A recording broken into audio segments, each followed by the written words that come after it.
29واں پارہ ہے سورۃ المعارج، آیت نمبر 29۔ اعوذ باللہ من الشیطان الرجیم، بسم اللہ الرحمن الرحیم، والذین هم لفروجهم حافظون إلا على أزواجهم أو ما ملكت أيمانهم فإنهم غير ملومين۔ صدق اللہ العظیم۔ ان اللہ جل شانہ بعض لوگوں کی استثناء کرتے ہیں کہ وہ بعض لوگ ایسے ہیں کہ وہ ان بے صبروں میں سے نہیں ہے، ان بخیل لوگوں میں سے نہیں ہے، جن کی اللہ جل شانہ نے 8 صفات بیان فرمائی ہیں۔ ان 8 صفات میں سے کل 4 کا تذکرہ ہو چکا کہ جو نماز کی پابندی کرنے والے ہیں، روزانہ پڑھنے والے اور 5 وقت پڑھنے والے ہیں۔ پھر اس کے ساتھ ساتھ وہ اپنے مال میں اپنے ماہانہ یا سالانہ اعتبار سے کچھ حصہ مقرر کر لیتے ہیں۔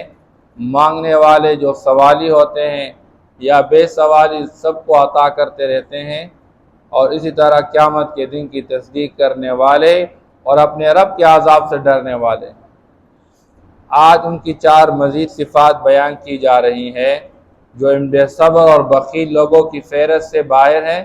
ان میں سے جو لوگ ان کی 5ویں صفت اللہ بیان فرماتے ہیں، والذین هم لفروجهم حافظون۔ اللہ نے انسان کو 2 قسم کی بنیادی طور پر صفات سے نوازا ہے۔ ایک صفت بندے کے اندر وہ تو طاعت ہے، اور طاعت یہ فرشتوں کی صفت ہے کہ بندہ اللہ جل شانہ کے حکم کو پورا کرنے والا بن جائے۔ لیکن اس کے مقابلے میں جو چیز ہے وہ ہے خواہشات نفسانیہ کو پورا کر لینا، اور یہ جانوروں کے اندر پائی جاتی ہیں۔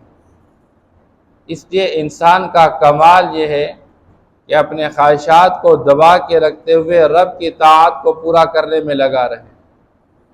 لیکن شریعت اسلام ایسا ہے نہیں کہ انسان کے اندر شہوت کو پورا کرنے کا جذبہ رکھا ہو لیکن اس کے لیے کوئی طریقہ کار وضع نہ کیا ہو۔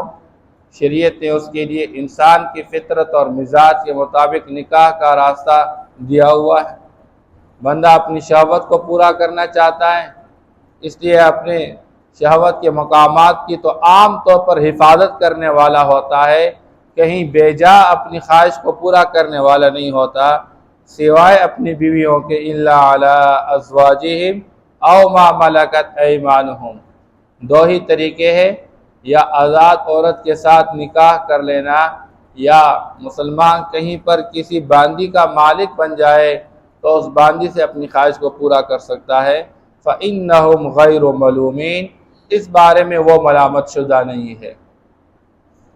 اس لیے شریعت نے مرد اور عورت کو آپس میں ایک دوسرے کے لیے جوڑا بنا کے رکھا ہے اور ایک دوسرے کی تسکین کا ذریعہ بنا کے رکھا ہے، لیکن اللہ جل شانہ نے نکاح کو صرف خواہشات کے پورا کرنے کا ذریعہ نہیں بنایا، بلکہ قرآن کا مزاج یہ ہے، نکاح اس واسطے وضع کیا گیا ہے کہ بندہ اپنے آپ کو پاک دامن رکھے۔ اس لیے محسنین کا لفظ قرآن ذکر کرتا ہے۔ نکاح سے مقصود اپنے دامن پر داغ آنے سے اپنے آپ کو بچا کے رکھنا، اپنے دامن کو پاک رکھنا مقصود ہوتا ہے نکاح کے اندر۔ دوسری چیز، نکاح کے اندر صرف دوستانہ تعلقات قائم کرنا مقصود نہیں ہوتا کسی کے ساتھ۔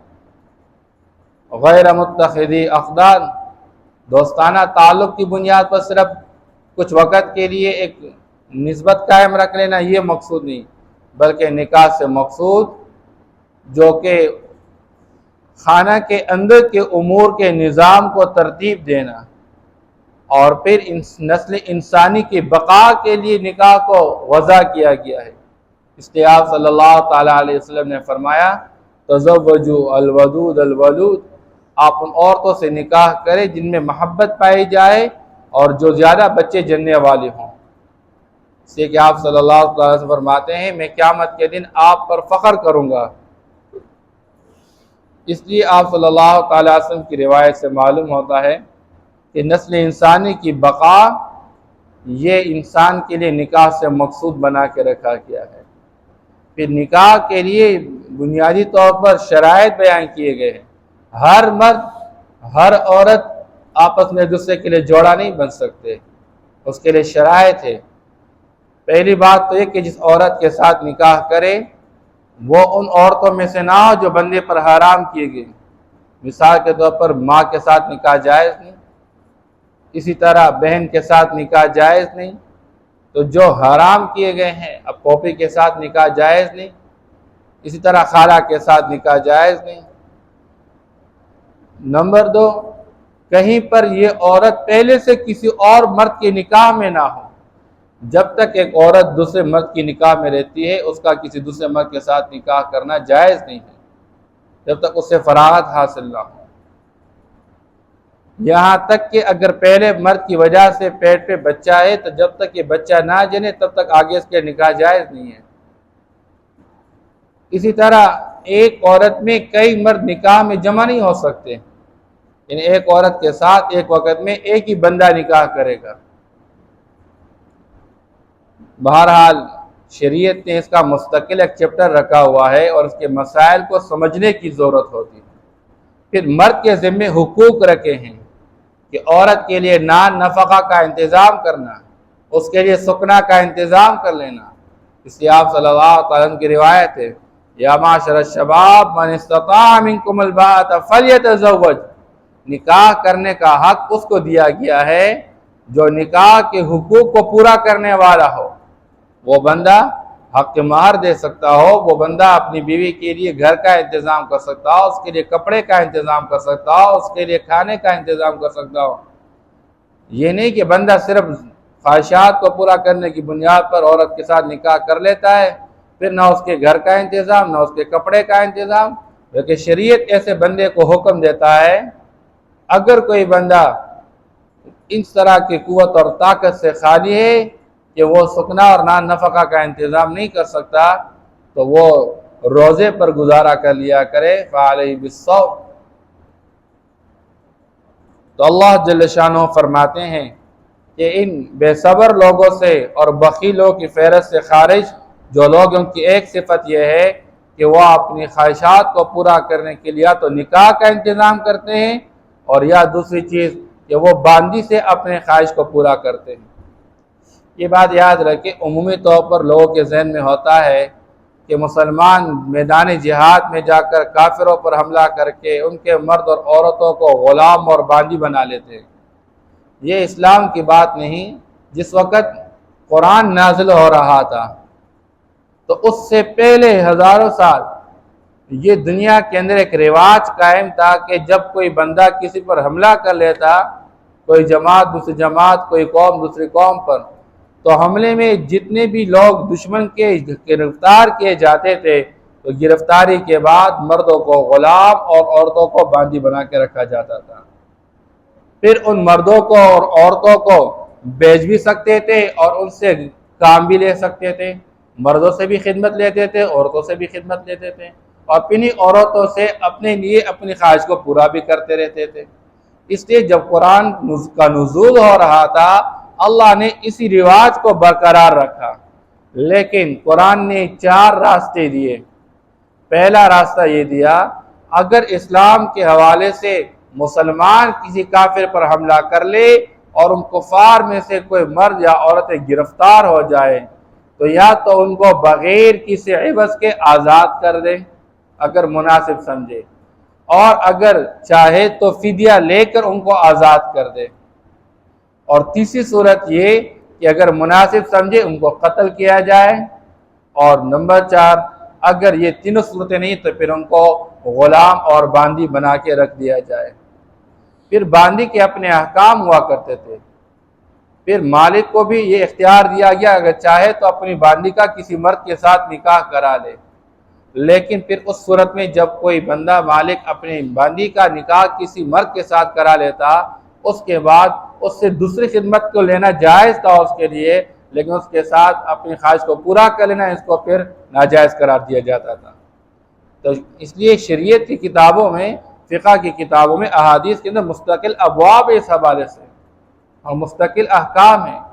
تو یہ پہلے سے ایک نظام چلا آ رہا تھا، اور اسلام نے تو یوں کیا کہ جگہ جگہ مختلف مسائل کے اندر یہ ایک طرف تو فضائل بیان کر دیے کہ کوئی بندہ کسی غلام کو آزاد کرے گا، اللہ پاک اس آزادی کے بدلے اس کے یعنی غلام کے ہر بدن کے ہر عضو کے بدلے آزاد کرنے والے کے بدن کے ہر عضو کو اللہ جہنم کی آگ سے نجات عطا فرمائیں گے۔ اسے وقت صدیق رضی اللہ عنہ کئی سارے غلاموں کو آزاد کر دیا، صحابہ نے کئی سارے غلاموں کو آزاد کر دیا، اور بعض اوقات آزاد کرتے ہوئے احسان بھی نہیں کہ ہم نے آپ کو آزاد کر دیا۔ اس لیے شریعت نے حق کے ولا دے دیا۔ اگر کوئی بندہ کسی کو آزاد کر لیتا ہے تو جو آزاد کیا گیا بندہ ہوتا ہے بعد میں وفات پا جاتا ہے اور اس کے ورثاء میں سے کوئی نہیں ہوتا اس کے میراث کو لینے کے لیے، تو جس نے آزاد کیا تو آزاد کرنے والا پھر اس کے میراث کا مستحق بھی قرار دیا گیا ہے۔ پھر آپ صلی اللہ تعالیٰ علیہ وسلم نے امت کو مسائل سمجھائے۔ اللہ نے فرمایا اگر زہار کا مسئلہ ہو جائے، کوئی بندہ اپنی بیوی کو اپنی ماں کے مشابہ قرار دے دے، اس کے ساتھ تشبیہ دے دے، تو اس صورت میں بھی حکم دیا گیا اس طرح کام کرنے کے بعد فتحریر رقبہ، آپ ایک غلام آزاد کر دے۔ بہرحال شریعت کا مزاج ہی نہیں کہ کسی کو غلام اور بانجھ بنا کے رکھے، بلکہ یہ پہلے سے ایک مزاج چلا رہا تھا اور شریعت نے اس کو برقرار رکھا۔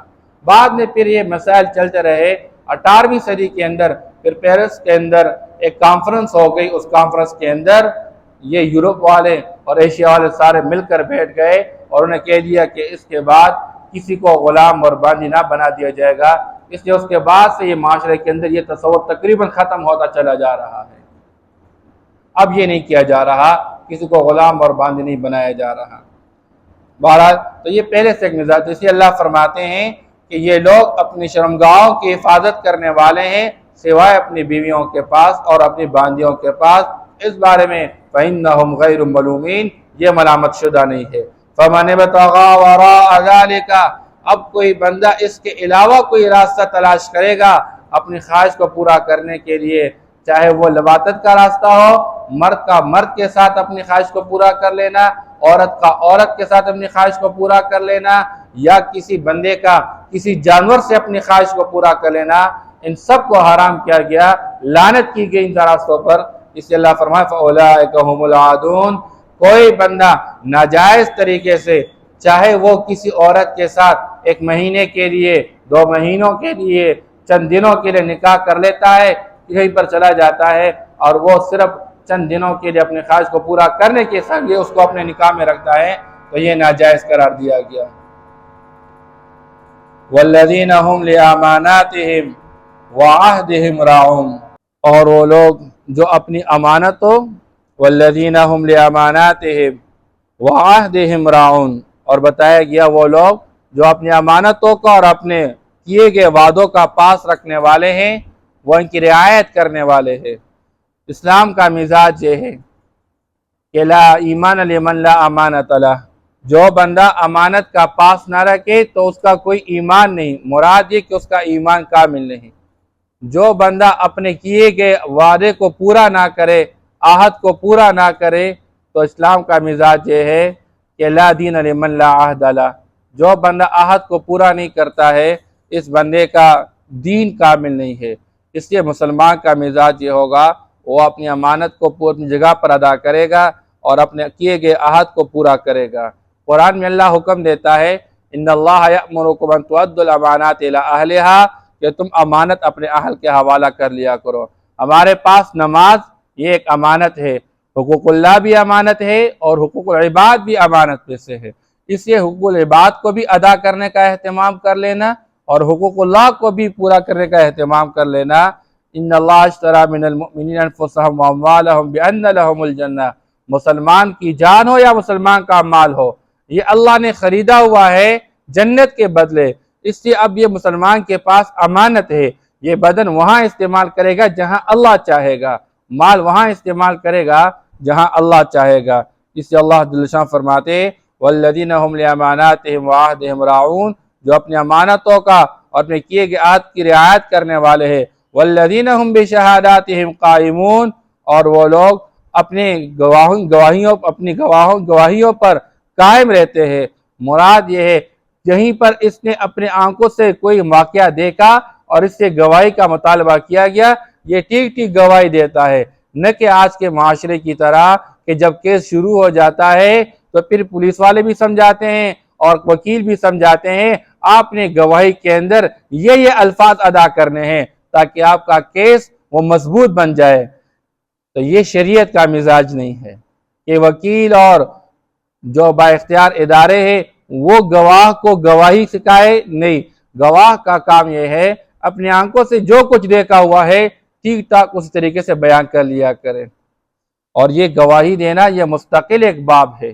آپ صلی اللہ تعالیٰ علیہ وسلم نے فرمایا میرا زمانہ بہترین زمانہ، میرے زمانے کے ساتھ ملا ہوا زمانہ بہترین زمانہ، پھر میرے زمانے کے ساتھ ملا ہوا زمانہ بہترین زمانہ، خیر القرون قرنی ثم الذین یلونہم ثم الذین یلونہم۔ لیکن اس کے بعد آپ صلی اللہ علیہ وسلم نے فرمایا فسق و فجور کا زمانہ آئے گا، لوگ قسمیں اٹھائیں گے حالانکہ کسی سے قسم کا مطالبہ نہیں کیا جائے گا، لوگ گواہیاں دیں گے حالانکہ کسی گواہی کا مطالبہ نہیں کیا جائے گا۔ اور آج ہم دیکھ رہے ہیں لوگ گواہ بنتے ہیں بن دے کے کسی معاملے کو، صرف پیسے کے واسطے پیسے لے کر قسمیں کھاتے اور گواہیاں دیتے رہتے ہیں۔ والذین هم علی صلاتهم یحافظون، اور جو اپنی نمازوں کی حفاظت کرنے والے۔ ان 8 صفات میں شروع میں بھی نماز کا تذکرہ، آخر میں بھی نماز کا تذکرہ، اس سے معلوم ہوتا ہے انسان کی زندگی میں سب سے بڑا دخل نماز کا ہوا کرتا ہے۔ ہمارے ناسمجھ لوگ کہتے ہیں اور جی نماز تو بہت زیادہ پڑھتا ہے لیکن معاملات اس کے خراب ہیں۔ یہ نماز ہی انسان کے معاملات کو ٹھیک کرنے والی چیز ہے، لیکن اگر نماز کے ہوتے ہوئے معاملات خراب ہے تو اصل میں اس کی نماز کے اندر کمی ہے، یہ نماز پر محنت کر لے اس کے معاملات ٹھیک ہو جائیں گے۔ آپ صلی اللہ علیہ وسلم سے پوچھا گیا اے اللہ کے رسول فلاں بندہ یہ تو نمازیں بھی پڑھتا ہے اور چوریاں بھی کرتا ہے، حضور نے فرمایا اس کی نماز اس کو چوری سے بہت جلد منع کرے گی۔ ان الصلاۃ تنہی عن الفحشاء والمنکر، نماز کا اثر یہ ہوتا ہے کہ یہ انسان کو برائی سے روکنے والی ہے۔ لیکن ہمارا معاملہ کیا ہوتا ہے، ہم نماز پابندی کے ساتھ پڑھتے نہیں ہے، 4 پڑھتے ہیں تو کبھی 3 پڑھتے ہیں، 5 پڑھے روزانہ پڑھے لیکن نماز کی حفاظت کرے۔ حفاظت کا مطلب یہ کہ جو وضو کرتے ہیں نماز کے لیے وہاں سے وضو ٹھیک کرا دے، اس میں تمام سنت اور مستحبات کی رعایت رکھے، پھر نماز میں فرائض واجبات اور سنت اور اس کے مستحبات کی رعایت رکھے، پھر یہ نماز انسان کی زندگی میں انقلاب لانے والی چیز ہے۔ حضرت عمر رضی اللہ تعالیٰ عنہ نے اپنے تمام گورنروں کو خط لکھا تھا ان اہم امورکم عندی الصلاۃ، میرے ہاں تمہارے تمام امور میں سب سے زیادہ اہم چیز وہ نماز ہے۔ کیوں؟ من اقامہا فقد اقام الدین، جو نماز کو قائم کرے گا وہ پورے دین کو بجا لائے گا، اور جو نماز کو ضائع کرے گا فہو لما سواہ اضیع، وہ بقیہ تمام امور کو بطریق اولا ضائع کرنے والا ہوگا۔ اس لیے مزاج یہ بنانا چاہیے کہ زندگی میں کبھی نماز ضائع نہ کرے بندہ، اور نماز روز کے اعتبار سے اس میں ترقی کرنے کی ضرورت ہے، نماز کی رعایت رکھنے کی ضرورت ہوتی ہے۔ اولئک فی جنات مکرمون، یہ 8 صفات والے لوگ اللہ فرماتے ہیں یہ جنت میں ہوں گے اور معزز رہیں گے، ان کی عزت کی جائے گی، اکرام کیا جائے گا۔ والذین هم لفروجہم حافظون، اور وہ لوگ جو اپنی شرمگاہوں کی حفاظت کرنے والے ہیں، الا علی ازواجہم او ما ملکت ایمانہم، مگر جو اپنی بیویوں کے پاس اور اپنے باندیا جن کے دائیں ہاتھ مالک ہے، فإنہم غیر ملومین، اس لیے کہ یہ ان کے بارے میں ملامت شدہ نہیں ہے۔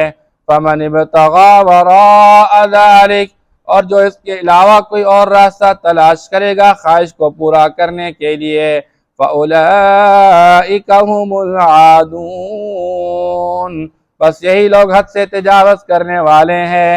والذین هم لأماناتهم وعہدهم راعون، اور وہ لوگ جو اپنی امانتوں اور اپنے کیے گئے عہد کا پاس رکھنے والے ہیں، رعایت کرنے والے ہیں۔